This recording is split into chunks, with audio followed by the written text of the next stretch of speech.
ತ್ಯಾಜ್ಯದಿಂದ ಗೊಬ್ಬರ ತಯಾರಿಸುವುದಾಗಿ ಹಲವು ವರ್ಷಗಳಿಂದ ಬಂಟ್ವಾಳ ಪುರಸಭೆ ಹೇಳಿಕೊಂಡು ಬಂದಿದ್ರೂ ಅನುಷ್ಠಾನಕ್ಕೆ ಬಂದಿರಲಿಲ್ಲ.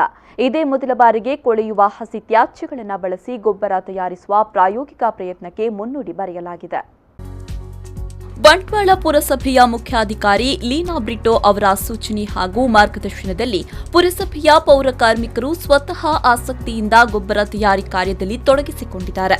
ಬಂಟ್ವಾಳ ಪುರಸಭಾ ವ್ಯಾಪ್ತಿಯಲ್ಲಿ ಮನೆ, ಅಂಗಡಿಗಳಲ್ಲಿ ಸಂಗ್ರಹಗೊಂಡ ಹಸಿ ಕಸದಿಂದ ಸಾವಯವ ಗೊಬ್ಬರ ತಯಾರಿಸುವ ಪ್ರಕ್ರಿಯೆಗೆ ಬಂಟ್ವಾಳ ಪುರಸಭೆ ಚಾಲನೆ ನೀಡಿದೆ.